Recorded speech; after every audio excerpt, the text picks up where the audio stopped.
Good morning, Chairman. We're now live. Good morning and welcome to this formal meeting of the Children and Young People Scrutiny Committee. My name is Councillor Rob Kendrick and I'm Chairman of the committee. Welcome to all members and officers present today. The video feed of this meeting is being broadcast live via the County Council website, and I'd also like to welcome members of the press and public who are watching our meeting online today. As the meeting is being streamed in the usual way, I would like to remind you all that your comments will remain accessible online and can be reported by the media. I'd like to welcome also the following senior officers from Children's Services: Heather Sandy, Executive Director; Linda Dennett, Assistant Director, Children's Health and Commissioning; Joe Kavanagh, Assistant Director, Early Help; Sarah Nardone, Assistant Director, Sector-Led Improvement; and Martin Smith, Assistant Director, Children's Education. Welcome also to Councillor Mrs. Patricia Bradwell, OBE, Executive Councillor for Children's Services, Community Safety, Procurement and Migration, and Councillor Stephen Rowe, her Executive Support Councillor, who are attending today's meeting. I'd like to begin with the usual health and safety announcement. There's no fire drill planned this morning.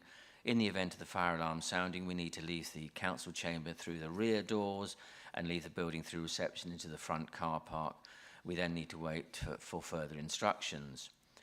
Can I also please remind everyone to ensure their mobiles and other devices are on silent, and also when invited to speak, can you please ensure your microphone is switched on, otherwise those attending the meeting via Teams and members of the press and public listening to our meeting online won't be able to hear you. Please be aware you need to speak directly into the microphone to be heard. And if you wish to speak during the meeting, can you please raise your hand, and my Vice Chairman, Councillor William Gray, will make a note. So if we can move on to the business for today's agenda. Item 1 is apologies for absence, replacement members. Tom, do we have any apologies? Yes, Chairman. We have apologies from Councillor Nutman, Councillor Wright, Martin Kyle and Tara Jones. Thanks very much. No other apologies. Thank you. 2, declarations of members' interests. Members of the committee are reminded they only need to declare any relevant interests which have not been declared on their declaration of pecuniary interest forms. Do any members have a declaration to declare? No. Okay. Thank you. We move on to item 3, minutes of the Children and Young People Scrutiny Committee held on September 2023. This is to confirm and sign the minutes from the meeting of the committee held on 8th of September 2023 as a correct record. Do I have a proposer and a seconder on the minutes? Councillor Sear proposing, seconder?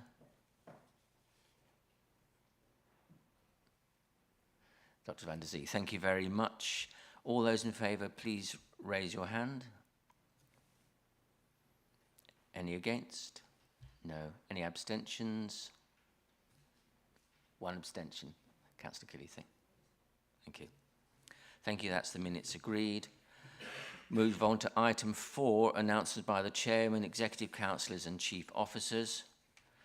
Firstly, my announcement, I'd like to make everyone aware I'm intending to have our customary 10-minute comfort break just before item 11, so that's just before item 11 today. I'd also like to add, in relation to the outcomes of the Ofsted inspection, which we considered back in July, I have discharged my action to send a letter on behalf of this committee congratulating and thanking all staff for their excellent efforts that contributed to reaching an outstanding outcome. Any Executive Councillor announcements? Councillor Mrs. Patricia Bradwell? Only one really, and I'm just mentioning it because I've got some councillors here and I know it's something that I'm quite passionate about. We've obviously, don't know whether you've seen, we've been rolling out family hubs, which are our children's centres renamed. And the staff will be laughing because I'm not that happy with it, but we've got to go along with it. And just to say that I know you've been invited to go along to your local children's family hubs. And obviously, lots of additional support will be put in there for them. You know, we'll have health visitors, midwives are in there. that has been happening in a lot our larger ones, but hopefully, you know, we'll be getting that rolled out to more and more. Because actually, I don't think you can imagine, but I think families really find it very supportive being able to go in there. And I suppose especially if you're a new mum and all of a sudden, you know, you've stopped work, you've had a baby and your partner goes off to work, it can be a bit lonely if you haven't got a support network around you. So, you know, you go in there and you can just feel how everybody really enjoys them. So I would ask members to go in. We obviously as well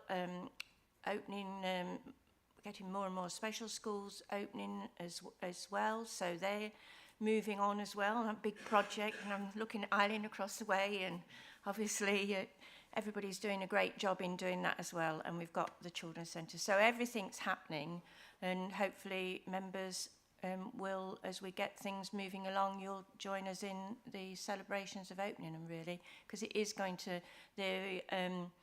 obviously the children's centres and special schools are going to again make a big difference to people who children go along there. Thanks very much, and I'm sure members will take the opportunity to visit the hubs, as we should call them now. Chief Officer announcements. Are there any Chief Officer announcements from Heather Sandy, Executive Director, Children's Services? No, thank you, Chair. Thank you. Thank you. We can move on to item 5, which is recommissioning of children and young people's online mental health support service. This item, which can be found on pages 13 to 40 of our agenda pack, is for pre-decision scrutiny prior to a decision by the Executive Councillor for Children's Services, Community Safety, Procurement and Migration between the 27th of October and the 3rd of November. The actions required of us as a committee are as follows. Firstly, to consider the attached report and determine whether the committee supports the recommendations to the Executive Councillor for Children's Services, Community Safety, Procurement and Migration as set out in the report. And secondly, to agree any additional comments to be passed on to the Executive Council in relation to this item. The 2 recommendations to the Executive Council are set out on page 16 of the agenda pack. And I'd like to invite Kevin Johnson, Commissioning Manager, Children's Mental Health, Learning Disabilities and Autism, to present this report. We also have Emily Humphreys, Commissioning Officer, and Charlotte Gray, Head of Service, Children's Strategic Commissioning, in attendance to help answer any questions. So I'll hand over to you, Kevin. Thank you, Mr. Chairman. The report to the Executive Councillor, Appendix A, recommends that the Council undertakes an open competitive tender to re-procure an online mental health support service for 2 years from the 1st of April 2024 to 31st of March 2026. So this will be in alignment with the timescales for the Children and Young People's Mental Health Transformation Programme, through which we will have understood the future needs and agreed a future commissioning model for all children and young people's mental health services, including online advice and support. The Council has commissioned an online mental health support service since 2011, which has been continuously delivered by the current provider, which is Cooth Digital Health Limited, via multiple contracts following open competitive tenders. The service provides anonymous information and advice, moderated peer support forums, online messaging chat and support with qualified counsellors to Lincolnshire's children and young people aged 11 to 18 or up to 25 if they have special educational needs or a disability, or if they're a care leaver. From April 2023, we increased the contract hours from 400 to 440 per month. That was to meet increased demand for the service following the COVID-19 pandemic. The proposal in the report recommends initially procuring the same volume of hours for 2024-25. Excuse me. Based on the current contract reporting, it's expected this will continue to meet the demand from children and young people since the demand trajectory has steadied following the COVID-19 pandemic. However, the specification for the service will reserve the right to vary the volume of delivery hours and the funding allocated according to demand for the service in year 2 of the contract. Cooth contributes a significant proportion of the children and young people's mental health access figure in Lincolnshire. It accounts for about 11% of all unique contacts with mental health services. The access figure is a key indicator in the NHS long-term plan that Lincolnshire is monitored on as an integrated care system by NHS England. Online support has the benefit of being available to children and young people who might otherwise not access face-to-face support, including more and more children and young people who are seeking support for more serious presentations than used to be seen online, such as suicidal ideation and self-harm. It's also available and well used by children and young people outside of normal office hours, particularly in the evenings. The highest usage of online mental health support is in the Lincoln and Boston areas, which have some of the most deprived wards in Lincolnshire and nationally.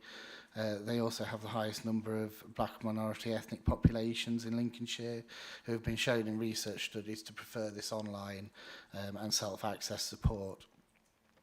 The service also hugely supports our other statutory mental health services by reducing demand and pressure on them whilst we continue to reduce face-to-face waiting times following the COVID-19 pandemic. COOTH's online mental health support has little to no waiting times. In order to maintain a like-for-like service in 2024-25, the indicative funding for the procurement will be £333,000 per annum. This will be funded jointly by the Council via the Public Health Grant to the tune of £200,000. The remaining £133,000 will be funded by the NHS, and it's already been agreed by both Lincolnshire's Integrated Care Board and Lincolnshire Partnership Foundation Trust that the Council can set aside £266,000 underspend in 2023-24 from the pooled funding for children and young people's mental health services to cover the 2 years of this contract. A bid for recurrent funding towards online mental health support will also be made to the Lincolnshire Integrated Care Board as part of the system planning process for 2024-25. The second year of the contract will be inflationary linked to the National Living Wage and Consumer Price Index. The recommissioning of the support will allow children and young people across the county to continue accessing the valued online support whilst we determine the future need for digital and online services alongside the wider children and young people's mental health support model. Thank you. Thanks very much, Kevin. I'd like to invite members to comment or ask questions in relation to this report. Councillor Gray, do we have any speakers? Councillor Smith. Councillor Smith. Thank you, Chairman. 3 very brief questions, if I may, with your indulgence.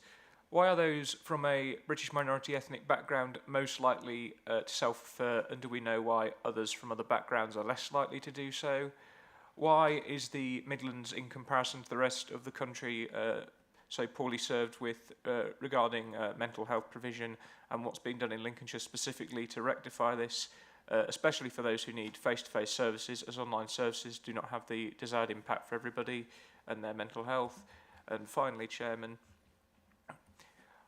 why has the Children and Young People Mental Health Transformation Programme not started earlier so as to align with contract timeframes, so as to avoid the current situation that we are in now with seeking to approve a contract when the transformation programme may settle something different once it's been completed? And thank you, Chairman. Who's going to kick off on that one? Hi, I will. Thank you. So in terms of the first question, in terms of black and minority ethnic communities, so I mean, this is a research finding really in terms of when we look at access to services. That there's a preference in terms when we look at digital access, it's higher for black and minority ethnic communities. I don't know potentially if that's something to do with the language barrier and the ability with written content for it to be translated more easily. But they're the national findings from a number of different research documents, which we'd be happy to signpost members to if you wanted to read and understand those in more detail. In terms of the Midlands, this is really in relation to the access target set by NHS England as part of the long-term plan, which is it's a tricky one and leaves so there's a lot of discrepancy as to how useful this is really. So what we're doing is we're counting, we're saying that we expect, based on the prevalence of mental health concerns in our population, that so many young people should have access to a service.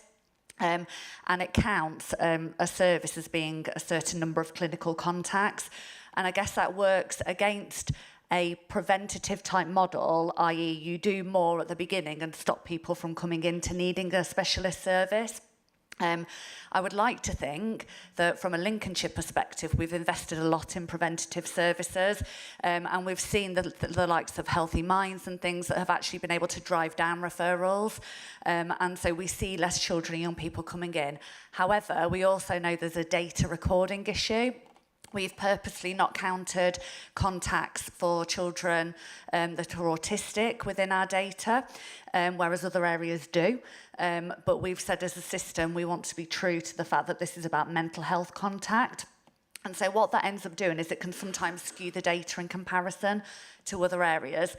Lincolnshire's got the highest contact out of any area in the Midlands across all of the systems. And as we open more mental health support teams, which are coming on board this year, we expect our access target to be much higher. So I don't.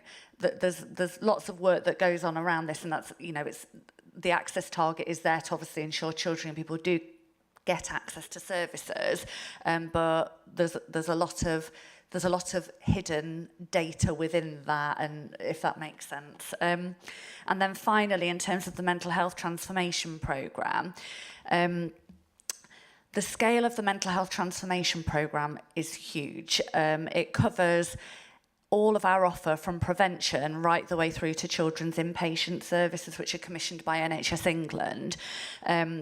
And when we first started out the mental health transformation programme, it didn't have that scale. We were looking more at our specialist mental health services, but off the back of the pandemic, when we've seen a significant increase in demand for all of our services, and obviously having a budget of, you know, a finite resource, it's meant that we've had to look at the whole, and really it's changed our views in terms of how services are delivered, because we know that we relied heavily on a digital offer during the pandemic when people weren't able to see people as much face to face. I think we know already that digital will feature as part of our offer. It's just how much and how will it be delivered. And at this moment in time, we're trying to make sure that with this huge programme of work that we've got on, we give it the right amount of time. We honour the time that it needs to take to design it properly with children and families, with a whole variety of partners, before we say what that model is. So this will see us through that gap, but when we first set out in terms of commissioning this, we didn't know that that transformation programme was going to be the scale that it is now. Thank you. Thank you, Charlotte. Briefly is the word. It is brief, Chairman. Do we know why in Lincolnshire we have the highest prevalence in the Midlands? Is there any research that's been undertaken in that at all? Thank you. I don't know. Is there a specific point in the report that references the highest prevalence? Heather, did you wish to come in? Charlotte, I think Councillor Smith's referring to what you said in terms of where the highest in the East Midlands, and I think. Oh, sorry, not prevalent. Sorry, we've got the highest amount of contacts at access, not and that's not prevalent. We provide the most access to services out of East Midland areas. Thank you. Sorry. Thanks very much. Councillor Whittington, I believe you have a question. Yeah, thanks much indeed. Thanks for the report. Obviously, I know that you know there are issues with sort of lack of with children's mental health services. Just a couple of points. The first point is you mentioned in the report the high prevalence in Boston and Lincoln. You mentioned high social deprivation. I would also add the Earlsfield Estate in Grantham in the division I represent as well on that. In terms of the funding, so if you just confirm that our current exposure is £200,000 and that exposure level is going to remain at £200,000. It's going to be health that's going to be picking up the balance, which is fine. And obviously you refer to the fact that there are some underspends being carried forward as well. But I want to sort of talk around the fact that it seems to be that there is an increasing demand out there. or potentially a cost issue, because obviously the amount of funding has increased. Now, some of that could be demand related, but some of it could be cost related, or it could be a mixture of the two. So my concern is that what's the key driver behind the increase in overall spend? Is it increased demand? Is it increased cost? Is it a mixture? And what is the risk if this cost keeps increasing? And how will that risk be mitigated and shared out between LCC and the ICB? Will our share just be limited to the 200k, and any overspend or increase be met by the ICB? So thanks, Mr. Chairman.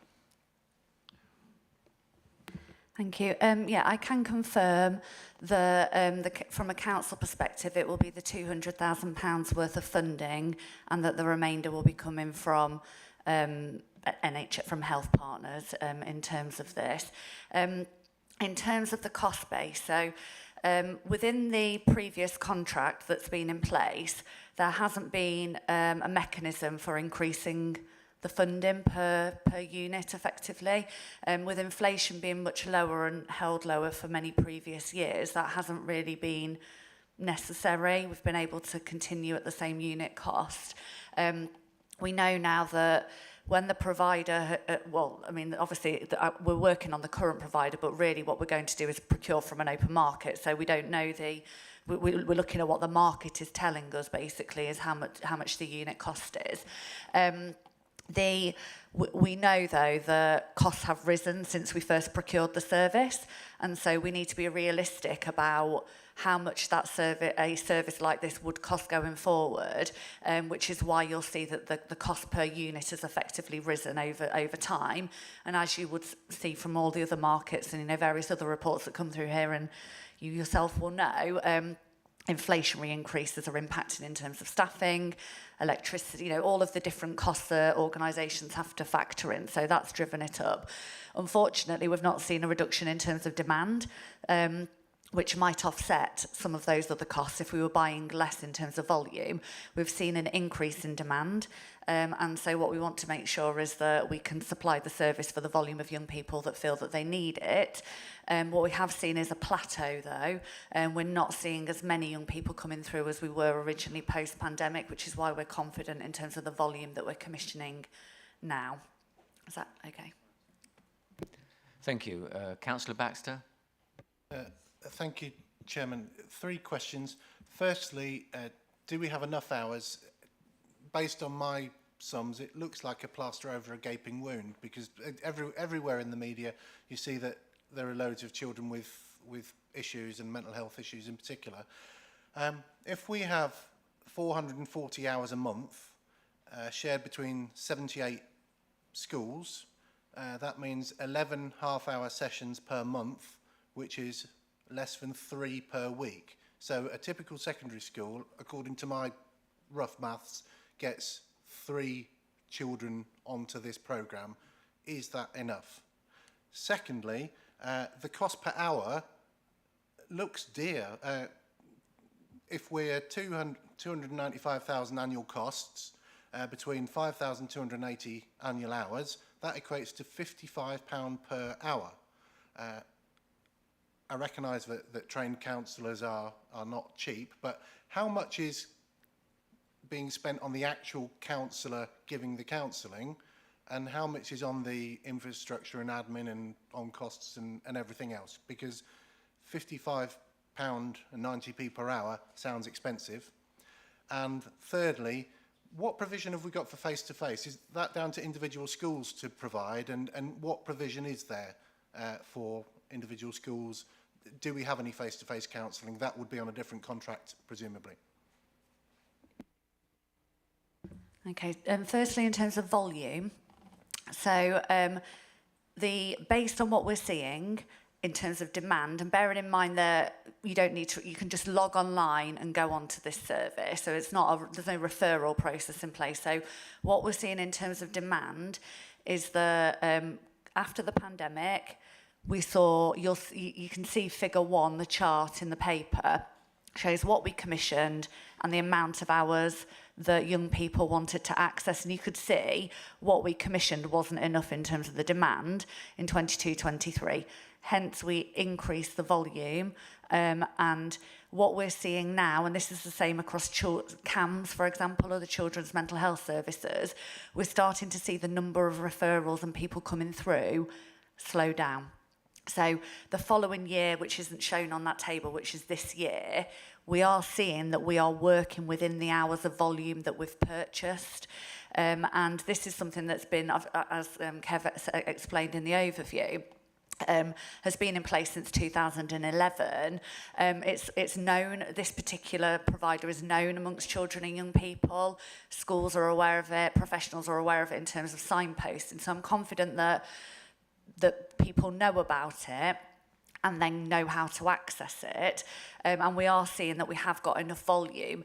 We've got the flexibility, we're building the flexibility into the tender that if we need to increase volume, because for some reason we start seeing it escalate again, that we can vary it. And that will be something that we'd have the ability to do contractually. Yes, we do have, in terms of the cost per hour and how that's broken up, as you've quite rightly said, obviously what we've got is qualified counsellors who work on the platform. That's part of the offer, so not all of the young people go see a counsellor face-to-face. So some of them do, and that's the hours that we're buying, but there's also a lot of other content, peer message boards, moderated chat, etc., and information on there. So part of it you're paying for that too, and that is, anybody can access that, it's there, available. And the staffing makes up the vast majority of that hourly rate, but obviously there are overheads, central overheads on top of it, but the model is cheaper than a face-to-face model because staff are working effectively out of from home, effectively from a computer. They have done for many years, so you don't have the big office costs and things. So it is the vast majority staff, and if you want the percentage breakdown and get it for you, I've not got that readily at my fingertips now, but I'm happy to provide that if that's helpful to members. And then, yes, we have lots of other face-to-face. So schools do sometimes employ their own counsellors, or they might buy in counselling services themselves. But we have got Healthy Minds Lincolnshire. We also have a bereavement counselling service that's commissioned by the provider on behalf of, as part of Children's Mental Health Services in Lincolnshire. Healthy Minds and mental health support teams wrap around school. They provide that face-to-face support. MHST is a cognitive behavioural therapy, but Healthy Minds has a whole variety of different therapies. It's not just CBT, and we are exploring through the transformation whether a counselling offer within that is needed as opposed to more formalised therapy. Thanks very much for a comprehensive answer there. Councillor Killy, I believe you have a question. Thank you, Mr. Chairman. My original question, I think anything that addresses children's mental health at the moment is absolutely fantastic, because as we're all aware, and it's advertised now on television all the time, about 40% of children, having mental health problems. And obviously with resources, it's not always possible to have face-to-face conversations. The only thing that I'm a bit confused about was my initial question was the digital service that you provide. So students just can go onto that any time and they talk to a virtual tutor. Am I understanding this correctly? Or a virtual therapist or whatever. And then is that then evaluated? Or do they just leave when they've had enough? I mean, I'm just a bit confused about what then happens. Yeah, so students, or any young person aged over 11 plus in Lincolnshire, they'd log on, they'd need to say they're from Lincolnshire, but it's anonymous, they don't need to provide any identifiable information. They can book sessions with a qualified counsellor, and it can be the same counsellor consistently over a number of weeks, or alternatively they want to talk to someone instantly, and therefore they could just log on and speak to whichever counsellor was working at that time. They can equally message, so there's like a chat function too, so it's not speaking to someone over video link. And there's also lots of peer supported information. So there's a mixed model of what they can do. And that's down to the young person. And if they're messaging in chat, the counsellor might say, would you like to hop off the chat and speak directly to me about it, and then book sessions? That's what concerned me, because obviously then you're getting consistency, aren't you? Because you're actually talking to the same person. Indeed. And then they will book with that counsellor for the following week. So that if they've got that relationship with someone, they can do that. So they're asked to rate how they're feeling. And that's tracked and monitored in terms of, and we look at that from a commissioning perspective around, are we seeing an improvement in that? Is that young person recording an improvement in their mental health? Yeah, it's just that I wanted some detail just to get the flavour of what the virtual sessions were doing, and it sounds really good. Yeah, we get really, really high feedback from young people. And obviously the feedback is positive. It is indeed. Hopefully. Yeah, and they link in with local services too. So they would encourage a young person, if they felt they needed to see someone within CAMS, for example, they would support them through in terms of like access to our local mental health services. Yeah, thanks very much. Thanks very much. Councillor Matthews, I believe you have a question. Thank you, Chair. I do. And may I give my apologies for being late? It was flooding at Belchford. Quite interesting, but I'm late. That means that a question I'm going to ask may already been answered, and I really do apologise if that is the case. But it's in the alternatives to the solution, and it talks about partnership. It says it's not feasible for the council to work in partnership with a private provider, but it talks about the possibility of working in partnership with the LPFT. I'm one of the Lincolnshire County Council partnership governors on the LPFT, and I haven't heard anything about this from the other end, if you like. And I wonder if you could give us a guide on how actively that possibility is being explored for the future, i.e. when this contract has completed. Thank you. That's been looked at as part of the mental health transformation programme. So the first thing that we're doing through the transformation programme is making sure that young people, families, that there's a strong evidence base around digital, and that's being part of what we want to commission going forward. And then it will be about looking at who's best placed to deliver it. Is it more economical for us to buy it from the market, or is as we do with other mental health services for children and young people, is it something that we'd consider developing locally as part of a Section 75 agreement with LPFT? And that will be down to whether LPFT are able to staff, manage, oversee a digital offer as well, whether they are interested in that, and then that will be about us as commissioners independently from LPFT determining whether that's the best model for Lincolnshire. So it will come out of the transformation programme, and I think that at the moment you won't have heard anything about that really, because the point we're at in the transformation is we're just nearing the end of the initial review phase, where we will then be starting to determine what models should look like before making recommendations for decision making. So digital is a stream within a work stream within that transformation programme that we're looking at, and it will come out of that. Don't know if that answers your question, or if you've got... It certainly answered my question. What I wonder is if it's not a question of applying pressure to them, but if the possibility of them providing a digital mental health provision for CYP is actively being explored, or if they're going to say, no, we won't touch it, it's too difficult, and you've got one anyway through another provider. Yeah, they already have a digital offer. So through Healthy Minds, in particular, they do a lot of online group sessions for young people and also parents and families as well, which is really popular. It's a really good part of that service. And during the pandemic, they delivered video interventions as well. So they've got the mechanism to do that. We know that children and young people, in terms of feedback, generally responded better to face-to-face intervention than online. That's some of the emerging evidence that's coming out for children and young people. I think they are interested. I think it's whether that from a staffing perspective and the scale, whether they, you know, they're round the table. They're a fundamental part of the transformation programme. It's a joint programme that they're exploring. At this point, I don't know whether they will say one way or another. Thanks. Thanks very much. Councillor Gray, do we have any further questions?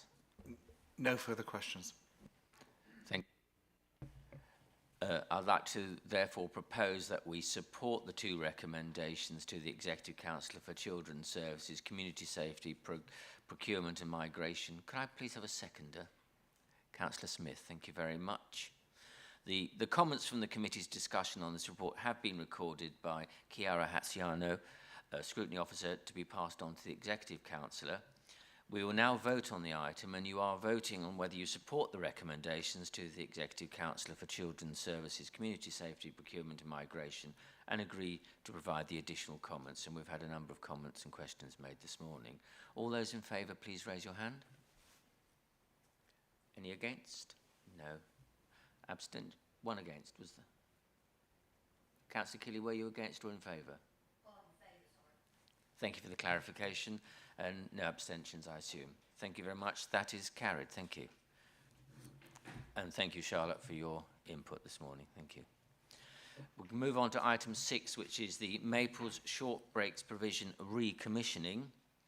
This item, which can be found on pages 41 to 62 of the agenda pack, is for pre-decision scrutiny prior to a decision by the Executive Councillor for Children's Services, Community Safety, Procurement and Migration, between the 30th of October and the 3rd of November. And just to recap on the actions required of us, we're required to firstly consider the attached report and determine whether the committee supports the recommendations to the Executive Councillor for Children's Services, Community Safety, Procurement and Migration as set out in the report. And secondly, to agree any additional comments to be passed on to the Executive Councillor in relation to this item. The two recommendations to the Executive Councillor are set out on pages 43 and 44 of our agenda pack. And I'd like to invite Eileen McMorrow, Programme Manager, SEND Strategy, to present the report.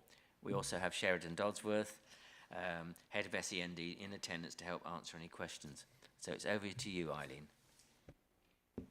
Thank you, Chair, and thank you, members of the committee, for your time today. The purpose of this report is to seek approval to commission an overnight short breaks provision at the Maples residential unit, located within the site of St Bernard's Special School in Louth. Approval of this proposal would increase the sufficiency of short breaks provision to meet growing demand and improve access to this service. A review of demand for overnight short breaks has been undertaken, and the outcome has indicated that existing provision will be insufficient to meet social care needs of children and young people in Lincolnshire in the near future, as can be seen on Table 4, Section 1.10.5. In addition, children and young people who reside in the East Lindsey locality but do not attend St Bernard's School have to travel significant distances to access overnight short breaks provision, as they cannot access the Maples, as it is not currently a registered children's home. By ensuring services at the Maples are realigned to provide an improved overnight short breaks offer, the Council would be future-proofing sufficiency and improving accessibility for those residing in the east of the county. At present, the Council has 3 short breaks provisions, 2 in-house and 1 externally commissioned. The in-house provision, Strutt House in Lincoln and Haven Cottage in Boston. The externally commissioned service is the Maples, which currently provides overnight short breaks provision at weekends and during the school holidays only. This proposal is to expand the existing service at the Maples from weekends and school holidays to a 3-bedded unit which can be accessed throughout the course of the year. The in-house provisions of both operate at an optimum capacity of 80%, which can fluctuate based on the reasons set out in the paper. Their average overnight offer amounts to 1,392 units per annum. The Maples operates at a comparable optimum capacity, but responds to referral needs from St Bernard's children. At present, there are 13 children and young people accessing 334 units of provision. This, again, can fluctuate depending on demand from within St Bernard's School and for the reasons set out in the paper. This proposal would increase provision at the Maples to a minimum of 835 units per annum and make it a comparable service with Strut and Haven Cottage. Comparing proposed capacity to projected demand for this service based on those currently in the system, Table 4 shows us that from 2025 there will be an insufficiency of units for children and young people to access, which may result in delays to accessing the provision and children and young people not getting the number of nights they've been assessed as requiring. With the Maples providing a 3-bedded unit, sufficiency would be secured until 25-26, and after which is projected only a small shortfall of 175 followed by 179 units the following year. This small shortfall could be managed within the existing provision with the usual peaks and troughs of occupancy. In addition, the Maples has provision for 6 bedrooms in total, so this service could be reviewed if demand dictated, and the option of further expansion of this facility would be possible. The cost of ensuring sufficient short breaks provision by commissioning the Maples is £596,785 for 24-25, rising to £609,126 for 25-26. Subject to an agreement in principle contribution for the, from the ICB Better Care Fund of £179,035, the Council would be required to fund this service at a cost of £417,751 per annum. This funding would replace the existing funding allocation to the Maples. It is not in addition to the current commissioning arrangements. As can be seen in Table 7, 1.12.1, this offers value for money compared to both in-house provision and other local authorities which have been benchmarked against this proposal. Alternative options have been considered and disregarded as per Table 1 in the paper. It should be noted that this is not a buoyant market with a range of alternative providers and options to spot purchase. In the unlikely event alternative facilities could be identified, it would most likely not offer value for money to the Council. Whilst the Council has a statutory responsibility to provide short breaks to children and young people with SEND, the benefits of this service are also high value and high impact. Providing regular short breaks for children and young people can stabilise care arrangements and avoid emergency situations arising. A robust package of care for children and young people, including short breaks provision, can be instrumental in ensuring the young person remains with their family and does not become subject to child in care arrangements. Whilst providing short breaks will never mitigate the requirement for a small number of children to become children in care, the provision of regular short breaks maintains families and enables children and young people to live at home for as long as possible and prevents family breakdown for most. In considering a benchmark cost of £324,000 per annum for a child in an independent care placement means it would cost less to run the Maples 3-bed short break facility for 1 year than to support 2 children in such placements. Insufficiency of provision would also place increased demand on the 2 in-house facilities, which would not be able to meet this need. Both Strut House and Haven Cottage operate at very high capacity, and the additional 13 children requiring short breaks would impact detrimentally on this existing service. Families would have to wait longer to access this provision, and the number of units offered could potentially be reduced. I therefore ask members to consider this proposal and make their recommendations. My colleague Sheridan and I are happy to take further questions. Thanks very much, Eileen. Now, do we have any questions from members? Councillor Whittington. Yeah, thanks, Mr. Chairman. I've got a couple, and the first one's just a bit of clarity around the cost, the increased cost, because the report refers to the cost pressure of 417,000, but then said that that doesn't include the current costs of providing the service. So presumably there is a current cost of the Maples. So what's the difference between the two? Because that's the real cost pressure. Because if we're currently spending 250,000, then obviously, but just some clarity around that would be useful and interesting. And I see that the cost is going to sort of increase to 609,000 by 25-26. So it's a similar question to the one I asked before. Will the extra cost of that contract going forward, will that come from us or the ICB, or will it be shared? And finally, the final question is, what is the option if we don't do this? And I'm thinking in terms of, because you were speaking of an increase in demand. So I'm guessing that if we don't do this and the demand increasing is still there, if we want to service that demand, we may have to look at other options, which may be out of county or private providers or something like that. So I just think something around that, and potentially, and I know it's difficult to pin you down to cost, but I would guess that if we do go out of county or go to private providers, the costs will be a lot higher. So just a bit of clarity around that, I think, would be useful. Thanks, Mr. Chairman. Certainly, Councillor Whittington. So, to take your first question, our initial our current contribution for the Maples provision is 534,000. So it's actually higher than what we would potentially. However, we are purchasing additional educational services within there, so it's proportionate. However, we are seeking a lower contribution on this rather than higher. In terms of it's replacing the current costs, not an additional cost to the existing. In terms of the if we don't, so we do have some figures, the shortfall if we don't. So by 24-25 we'll be 590 places short. By 25-26 we'll be 1,010 places short, and by 26-27, if we don't do the Maples, we'll be 1,014 places short. And obviously then the consequence of that would be having to go outside, independent providers, spot purchasing. It's a very volatile market within the short breaks provision, and our existing arrangements with an external provider is pretty much the only external provider within the county. We have looked at stimulating the market, and it would be incredibly challenging. When we benchmarked other local authorities who do spot purchase from outside of their local areas, the cost was up to £850 per unit, compared to the 437, I believe it to be, for the Maples, between the 400 and 500. But also the bigger risk associated. There are local authorities who spot purchase from other local authorities, and they are currently being served notice of termination because the local authorities don't have sufficient capacity to meet their own needs. Heather, I believe you wish to come in. Thank you. Can I just clarify, Councillor Whittington, on the funding? So the Maples as a children's home doesn't exist at the moment. It's a residential unit within a school. So the funding for that comes from the high needs block, not from the council budget, which is why if you see in the finance comments, it notes that pressure has been added into our medium-term plan.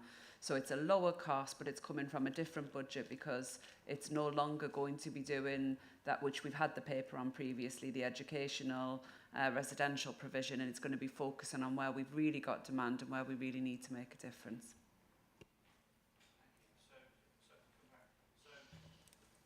So potentially then,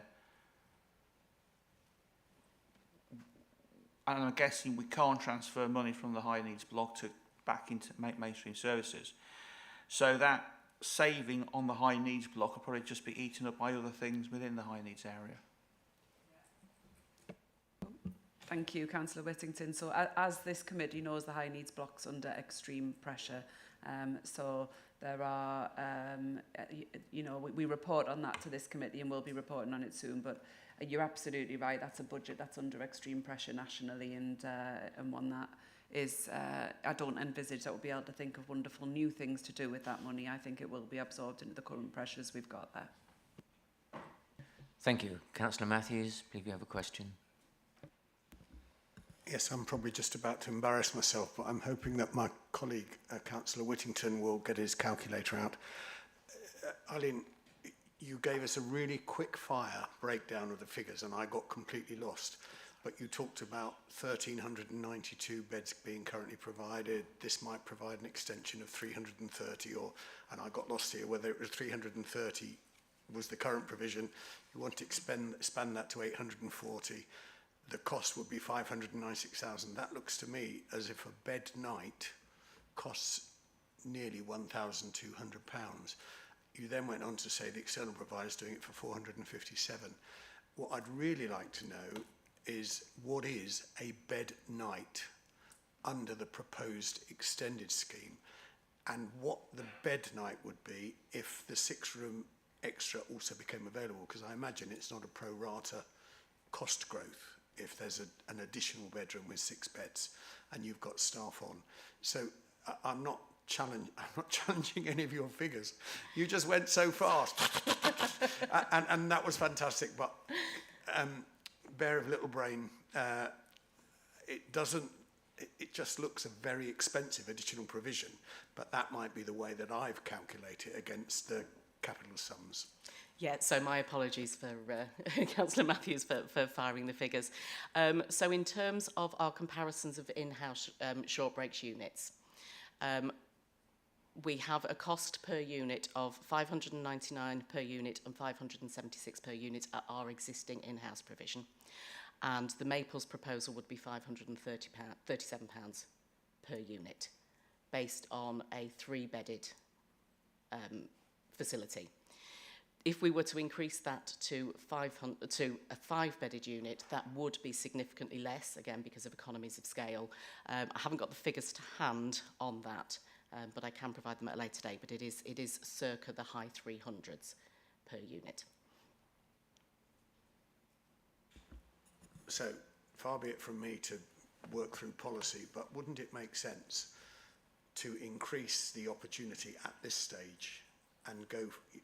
You talked about an additional 5-bed unit, but you also talked about a 6-bed unit, or perhaps I've made that up.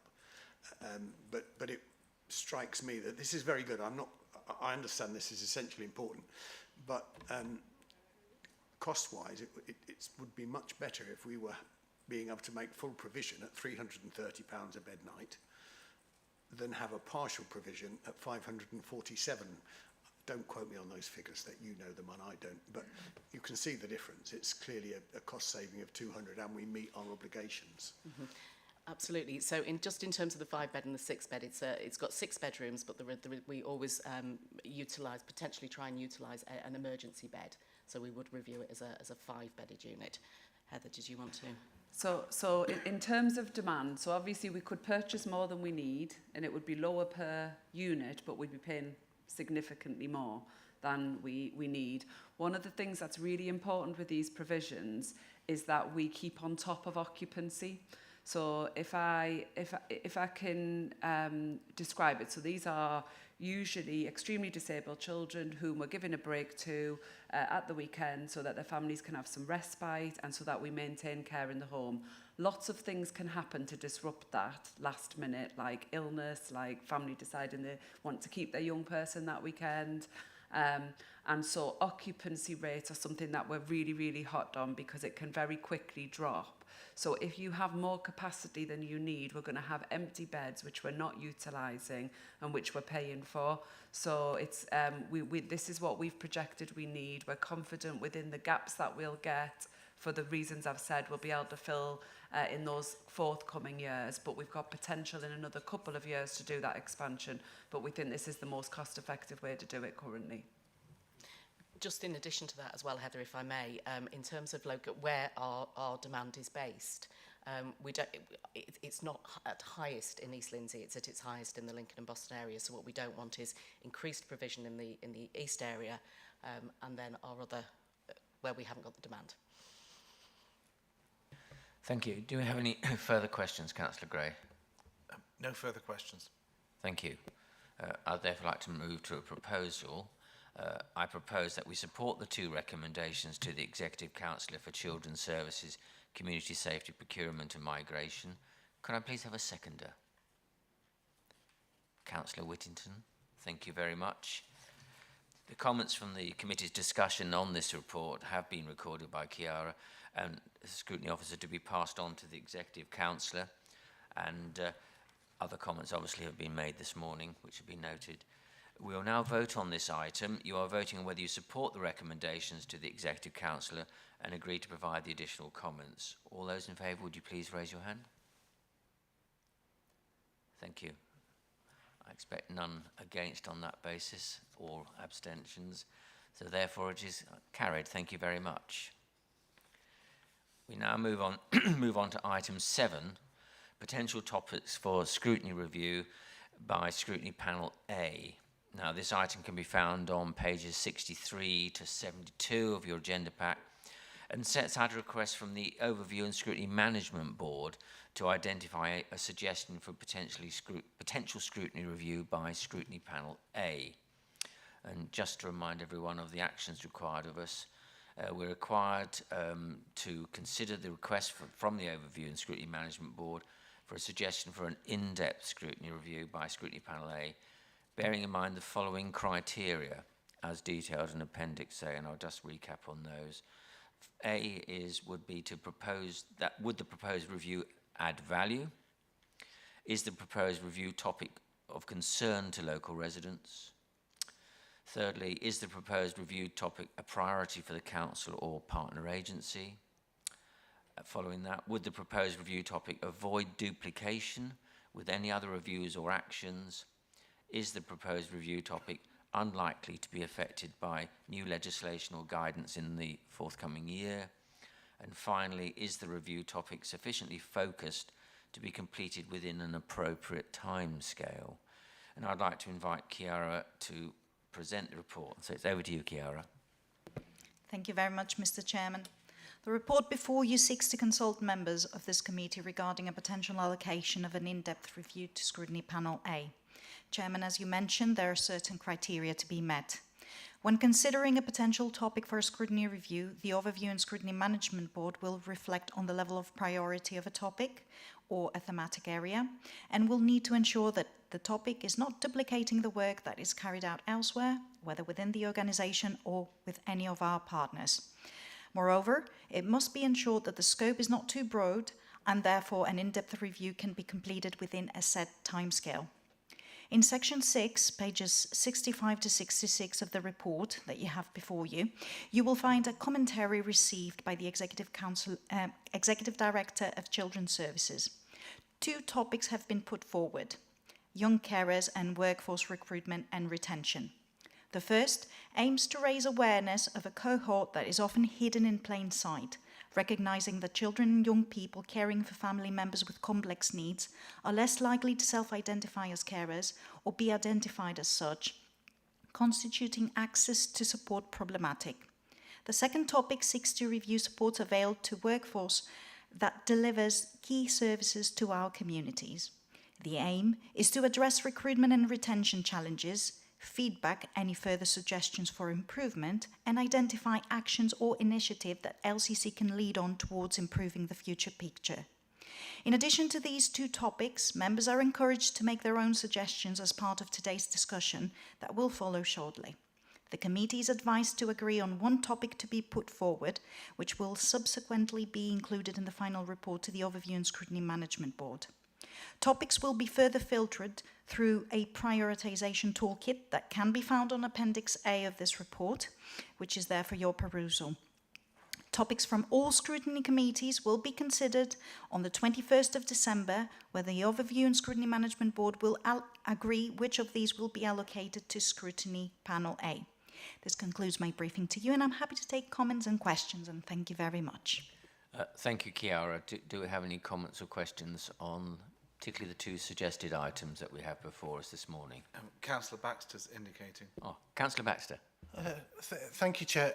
Not particularly on the 2 items. I mean, the young carers is a great topic. Workforce recruitment and retention, I would think, if you asked an HR consultant or even our HR department to kind of explain it, we know there's a problem. I'm not sure from here we could provide the solution, or from the overview scrutiny.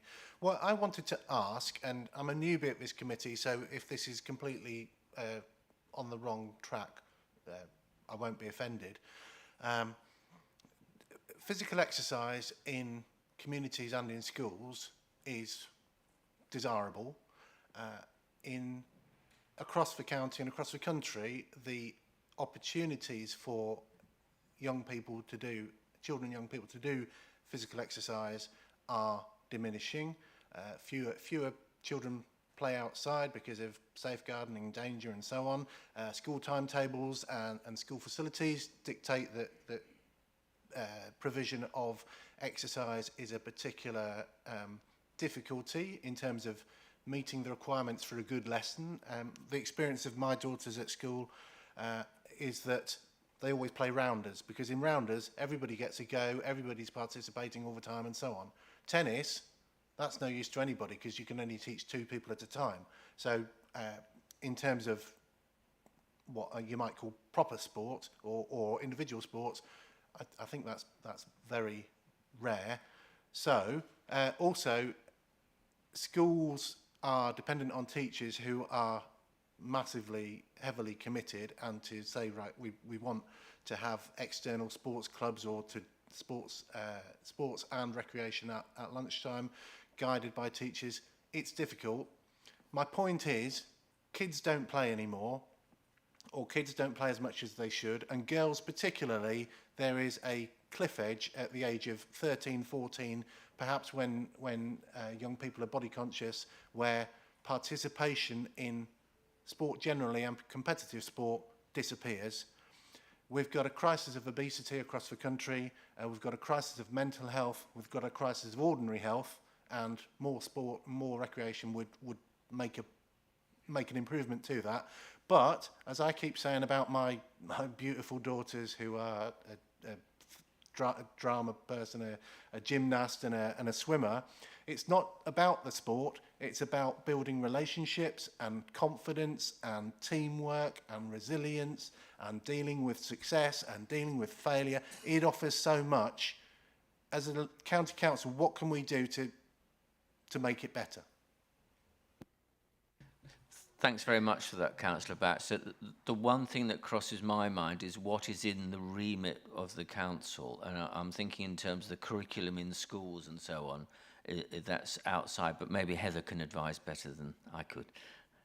Yeah, thank you. So obviously, I mean, this is a political discussion for you to agree on. In terms of giving some feedback on those ideas, I completely agree with a lot of what you've said about the importance of, in fact, all of what you've said, and about the drop-off for teenage girls particularly. It's well evidenced.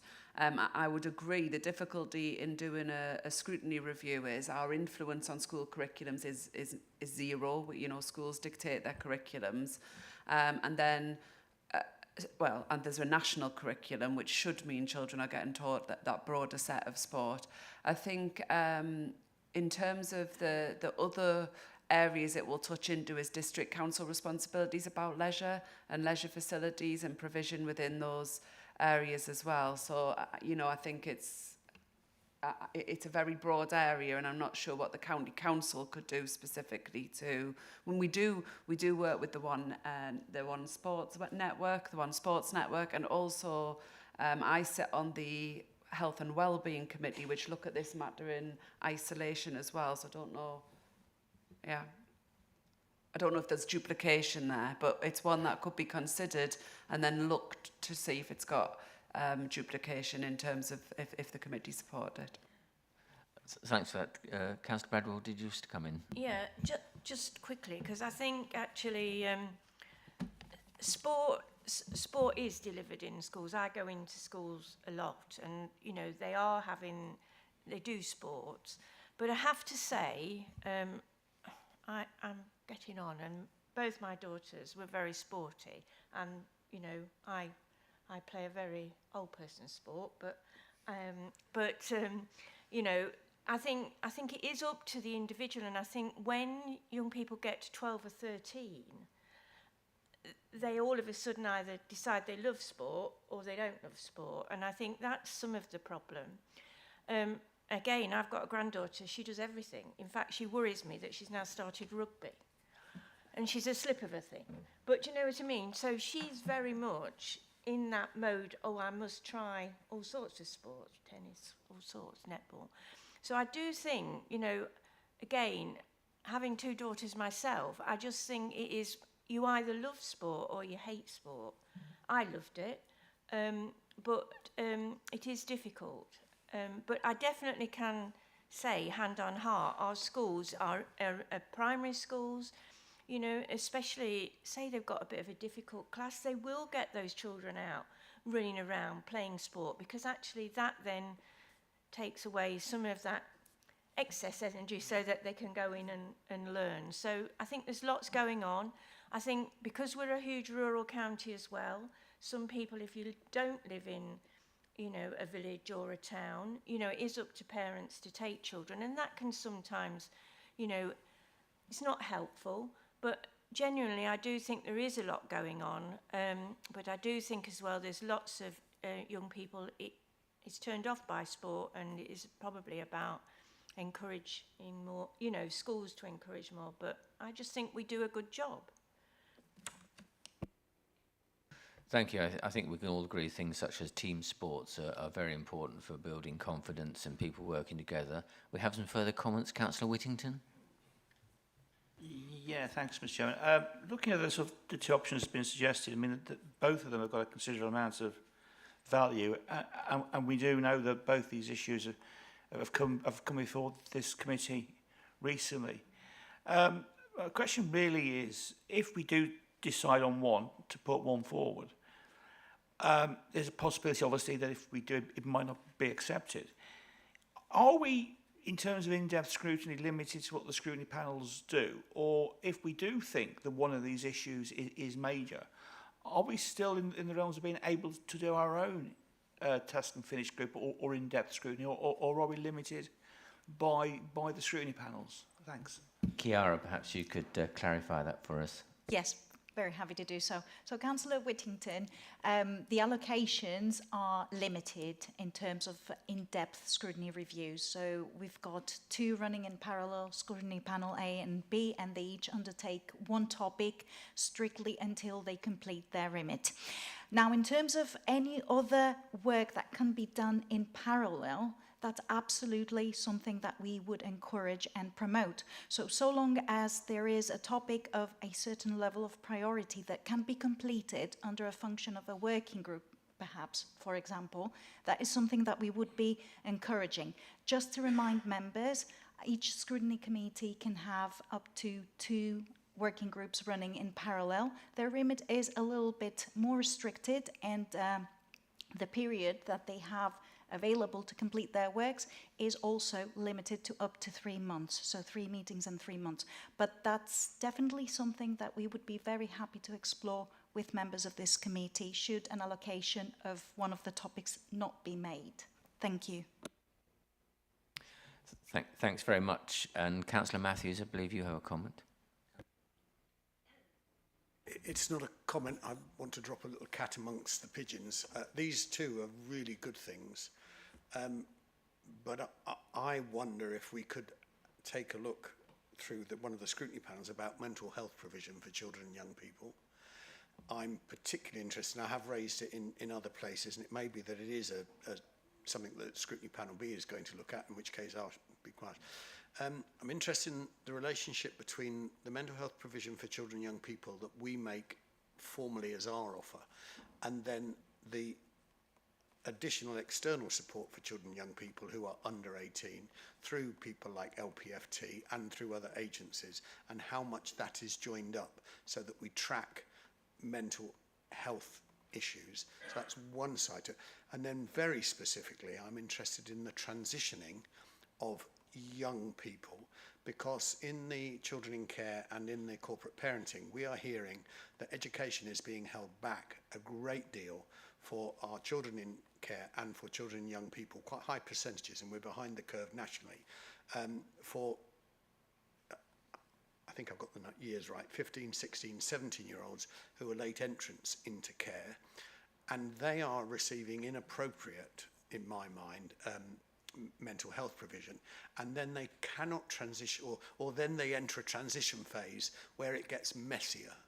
And I would be really interested, because it's a known issue, if we could explore that. Now, it may be that we can't do it now because, you know, the writing's on the wall, but I think it's a fundamental issue, and certainly through the other 2 scrutiny panels, the children in care and the corporate parenting, it is clear that this is an ongoing problem that is not being resolved and is worsening opportunity for a high tranche of our young people for many complex reasons, but we don't know what those complex reasons are. And I've asked question after question and I've received very nice answers, but it's not got to the bottom of resolving it. Thanks for that. Heather, you wish to comment? Yeah, thank you. Thanks, Councillor Matthews. My concern is we're currently in the middle of a big review of children's mental health across Lincolnshire, which is what Charlotte's referred to. So in terms of the duplication, we have got a review that's scheduled to report to this committee. And I wonder if if we need to wait for that to come through in order to avoid that duplication. It will be the same, because what you'll want, quite rightly, is LPFT and the ICB involved, and they're sitting on the review currently, and they have senior officers contributing to that review. So I think we need to wait for that to come through. The other thing I'm thinking about is at the last scrutiny panel that focused on children's, it focused on transitions, mental health transitions, social care transitions, and education transitions. And there was an extended scrutiny into that, which reported again into OSMB. And I don't know how long ago that was. Was it 2016? And so I just in terms of, I think when they're looking at it, it will be one of the more recently scrutinised areas. Thank you. Oh, did you wish to come back, Councillor Matthews? Can I come back? I sat on the scrutiny panel in transition, and it was a really powerful scrutiny group, and some good stuff came out of it. But I wouldn't say that mental health was an issue. But I would say that since 2016, we've seen a massive growth in digital pressure on young people, social media pressure on young people, external influences like cost of living increase and the Ukrainian war and now other things. And I think this is a fundamentally important issue at a time when young children, and COVID as well, when young children are vulnerable. When does the other report return to us? I'm just going to have a scroll down to see if it's on the forward. Sorry, I'm not trying to... The forward plan. It's currently underway, which is why Councillor Smith had the discussion with Charlotte around why are we extending whilst we're doing the review. So it's well underway. I think it's due to, I'm looking at my colleagues and I don't think anybody is clear on the end date. Can I confirm that? I think it will be within the first half of next year. And also, it's, just to say, I absolutely don't dispute the importance of mental health and all of the factors that you've just said, and that's why that review's happening. So my concern would be that when OSMB are looking at this, they would be aware that we're currently doing a review and the criteria does look for not duplication. Chiara, is that right? In terms of that, okay. So to satisfy me, we can be assured that they are going to look at the issues that I've raised under that OSMB report.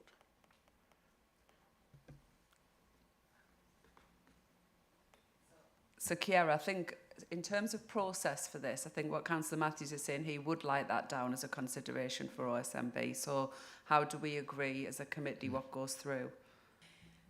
So as a committee, we have to come down with one, I would say a maximum of 2 suggested topics.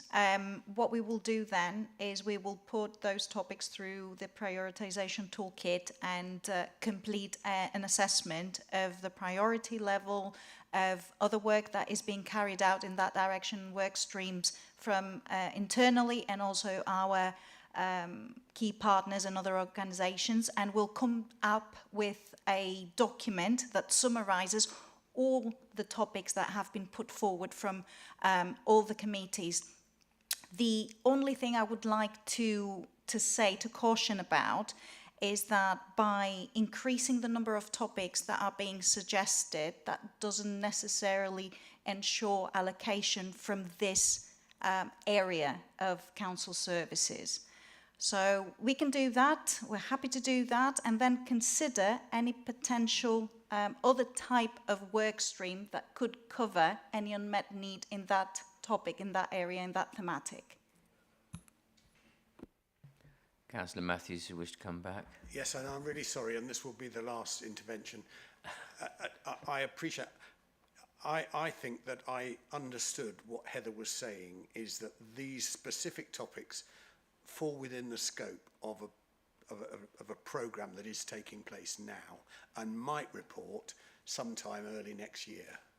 I'm withdrawing my request that this becomes an active scrutiny panel topic because of, quite rightly, the experience for it. But what I'm asking is reassurance that the issues that I've raised will be addressed as part of that current topic, so that when it does report, we'll know if there are strengths, weaknesses or neutrality in that area. Thanks very much. Heather, can we have an assurance on that? So the scope of that report's been here, and I can't recall whether it deals with transition to adulthood, and it's halfway through, so it won't be changing. And I'll note the issue. What we can do is look at that separately, but I don't want to say it is in scope of that review until I've had a chance to confirm that. Thanks very much, because I think we're going to have quite a menu at the moment to look at this morning. Councillor Baxter, I believe you wish to come back. Yes, thank you for letting me come back. I understand that I'm coming back to this idea about access to physical activity for children and young people. It does cross a lot of the issues that are facing our children and young people. I understand that the provision of leisure centres nor the determination of the school curriculum, that's not a county council function. However, this is an issue that affects every child and young person in our county. I don't wish to offend Councillor Bradwell, but to say that at age 13 or thereabouts you either like sport or you don't, that's not an answer, because it's not just about competitive sport.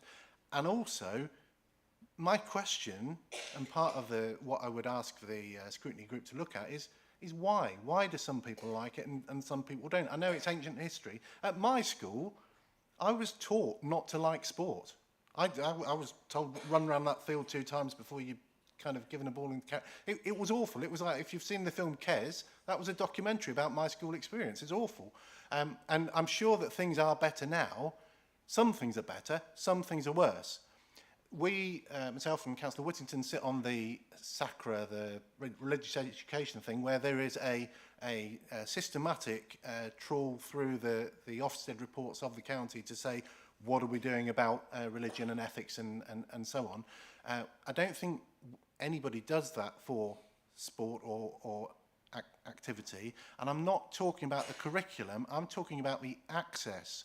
My 2 sporty daughters were able to become county level athletes in their respective sports because I was able to shell out a load of money to send them to individual clubs. The clubs, which in turn are suffering all kinds of safeguarding and volunteer crises and access and insurance and everything else. It's blooming difficult to run a sports club at the moment, and even more probably for children rather than adults. If there's something that we can do as a county, or if as a county we can identify what can be done by other agencies, the NHS, for district councils, Active Lincolnshire, whoever else, then we should be doing that. So I would like to propose, if I don't get a seconder, if I lose the argument, I don't mind that. I just don't want it to be left. Thanks for raising that. Heather, you wish to comment? Just specifically on SACRA, we have a statutory duty around that. So that you're right, there is no other area of the curriculum on which we do that focus. You're right. Thank you. I think, did you wish to comment at this point, Councillor? I just want to come back, because obviously I didn't explain myself. What I meant was, when young people start in their teens, 12, 13, they can all of a sudden decide themselves that they don't want to do something that is beneficial for them. Some children are like that. They prefer to go and do other things, like, so that's what I was meaning, that, you know... You're saying that's just human nature. Human nature is that some people give up sport at 12. I think there are other factors behind it. No, I was saying that young people start to make their own decisions at that time. As with smaller children, you can obviously encourage them, but when they get a little bit older, then they start to make their own mind up about what they want to do. So that's what I was saying. If you've told, you know, so just leave it at that. Can we just move on to the next questioner, please? Councillor Kelly, you had a comment to make? I would really be interested in doing something on young carers, because obviously when you're actually looking at our society at the moment, you've got a crisis in caring generally, and the media. I'm not here as a sort of champion of the Tonight programme, which was on last night, and it basically said that the following Thursday it's going to be looking at young carers. So I'm not quite sure, Heather, whether we know in Lincolnshire the proportion of young carers that we have. I don't know whether you have that information, but I think it would be really good as a fact-finding mission to... I mean, do we have that number? Thank you, Councillor Kelly. So we do know how many young carers have identified themselves or been identified from professionals. The worry about young carers is many of them are unseen because they don't recognise themselves as young carers. So we know we have got a range of stuff that we do for young carers and a really good service for them. You know, I can't hand on heart. I know for a fact we definitely have not identified all the young carers in Lincolnshire, and it's a bit of a holy grail for us to continue. We promote it through schools, but that's one of the areas we'd like the Scrutiny Committee to look at to say how can we do better at this. So I think that would be really valuable, because then we would all get an insight into A, the problems of young carers, B, that it's not just a Lincolnshire problem, it's a national problem. What issues, you know, why there's many young carers wish to remain invisible. So I think it would broaden our understanding of something that's a contemporary issue in our society, and something that, you know, we basically we're fact-finding but informing ourselves, aren't we? So that's why I would really like that option to be discussed or investigated. Yeah. Thanks very much. Councillor Smith, I believe you have a comment to make. Thank you, Chairman. Yes, it's just on the point that Councillor Matthews raised around the issues around mental health and things. The Health Scrutiny Committee, we had a working group on this, and it went into quite some detail. Now, there were obviously certain bits around children's that we didn't touch, but we did touch on children's mental health, and we certainly touched on transition from service to service. Now, there may be things in there that we haven't covered that don't put Councillor Matthews' mind to rest, but I would be, shall I say, cautious of trying to delve into everything, because I think some of the points that he's raised have been covered. If not, we might not have the satisfactory answer that we would all like, but we have an answer as to why they are the way they are, Chairman. Thank you. Thanks for that. Heather, you wish to come back? Thank you. I can confirm transitions is in the review and it will report in April, Councillor Matthews. Thanks very much for that. I saw another hand. Was it Councillor Whittington? Thanks, Mr. Chairman. Yeah, I think Councillor Baxter makes some very good points about children's support and when they hit a certain age. For a number of years, I coached junior rugby, taking a group of youngsters from when they were under 7 level up to when they were under 17. So seeing their development over that 10-year period was very instructive, and I've subsequently gone back and done some coaching with some other specific year groups. And Councillor Baxter is right, there is an issue around when children get to 13, 14, and quite a few drop out. And one of the main reasons given is is once the pressure of GCSEs start to kick in, a lot of them kind of give up at that stage because they feel they're being pressurised at school, academically and whatever. Some do, some do carry on. So there is a real, so there is an issue there. And actually, a lot of this stuff is actually done by private sports clubs. You know, at Kesteven, in the year group I coached, one of our lads ended up by playing for Leeds in the second division of English rugby, and then played for a team in the first division in Scotland. And several years below the group I contacted, we had Ollie Chesham, who's now playing for Leicester and England, and his younger brother Lewis, who also came through Kesteven, is now playing for Leicester under 20s, and actually made his Leicester first team debut a few weeks ago. So certainly a lot of these private clubs are actually doing a lot of encouragement.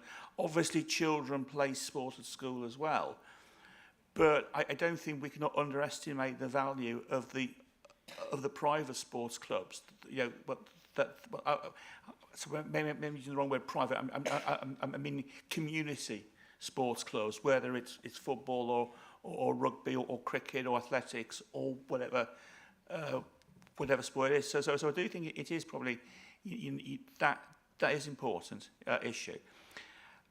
I think I'd like to support, though, what Councillor Kelly was saying about young carers, because I know that in the past we have looked at young carers, and there does seem to be this kind of issue that we don't know how many there are out there, and an awful, and in a lot of cases it just seems to be when an issue develops, so we actually identify that a young person has been caring for an adult, and often younger siblings for a long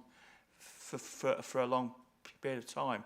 So I think I'd be quite happy to second Councillor Kelly's that the one we maybe look at is around young carers, but possibly around the other two, perhaps sport and physical education and children and workforce retention, maybe other things that potentially, as a committee, we could have a specific working group maybe looking at if we thought it was an issue. Thanks. Thanks very much. I mean, we've had three very good suggestions before us this morning, and I've just consulted with Chiara on this, and I think Chiara wishes to make a comment. Thank you. I think we've heard really good arguments supporting all three topics, the two topics suggested already through the report and also the one suggested by Councillor Baxter. Obviously recognising that the topic suggested by Councillor Matthews is of equal importance, but we are quite confident that it may already being dealt with elsewhere. So what I would propose is that, Chairman, you move that all three topics are considered, put forward for consideration, and that will allow us to go then through the prioritisation toolkit with all three topics and let the system assess what information can be found, what information, what workloads, what work streams already exist around all three, and basically go with what scores higher if that is something that you would approve.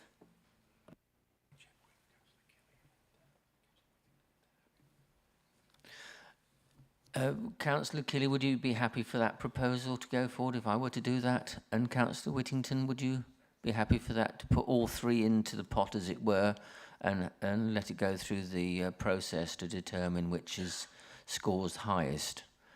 Is the committee in agreement on that? Could you indicate if you agree with that proposal that all three go forward? That's great. Thank you very much. And if that could be taken forward, Chiara, I'd be grateful for that. Thank you. And thank you for everyone for your input on this very important topics. As someone who's a very poor rugby player, I still maintain an interest in rugby, but it's watching the television now. We'll move on to item 8 now, which is Children and Young People Scrutiny Committee Work Programme. And this item sets out the committee's work programme 2023 to 24. The report can be found on pages 73 to 82 of the agenda pack. And just to recap on the actions required of us, the committee is required to review and agree the committee's work programme as set out in this report, and to highlight for discussion any additional activity which could be considered for inclusion in the work programme. And I'd like to invite, once again, Chiara to present the report. So it's over to you, Chiara. Thank you very much indeed. So since the production of this report that is within your agenda packs, there have been some changes that I would like to report on. The Lincolnshire Safeguarding Children Partnership Annual Report has been deferred from the 19th of April meeting to the 6th of September meeting, that's 2024. The Working Together to Safeguard Children guidance is being reviewed, and it is anticipated that this will introduce an expectation that all annual reports should be submitted nationally in September each year, which means that the reporting timeline for the annual report needs to be adjusted. Secondly, a report on childcare reforms has been added to the 12th of January agenda for a pre-decision scrutiny. Thirdly, Lincolnshire's Secure Children's Home is now deferred to March for a pre-decision scrutiny. And lastly, Childcare Sufficiency Report has been added back onto the agenda for December as a discussion item. It was previously a for information only item, and it now will be open for debate. Thank you very much. Thanks very much, Chiara. Any members of the committee wish to comment on the report we've just received? All happy? I therefore propose that the work programme is agreed. Could you please raise your hand if you are in agreement? Thanks very much. That's excellent. Thank you. We now move on to agenda item 9, which is update on the Building Committees of Specialist Provision Strategy. Now, this item is for information only, and the committee is asked to note the report. So can you please raise your hand if you agree with that? It's for noting only. Thank you. That is agreed. Thank you very much. We now move to item 10, which is exclusion of press and public. Items 11 and 12 on the agenda contain exempt information, and we will now need to vote on whether we go into private session. I therefore propose the following motion: that under section 100A, brackets 4 of the Local Government Act 1972, the public and press be excluded from the meeting for the following items of business on the grounds that it involves the likely disclosure of exempt information as defined in paragraph 3 of part 1 of schedule 12A of the Act. Do I have a seconder? Councillor Smith, thank you very much. We will now vote on this motion. You're voting whether you support the motion to exclude the press and public for the remainder of the meeting. All those in favour, please raise your hand. None against. Thank you very much, and no abstentions. That's agreed. We will now have our customary 10-minute break while the streaming is being switched off, and we'll resume at 20 to 12. Thank you very much.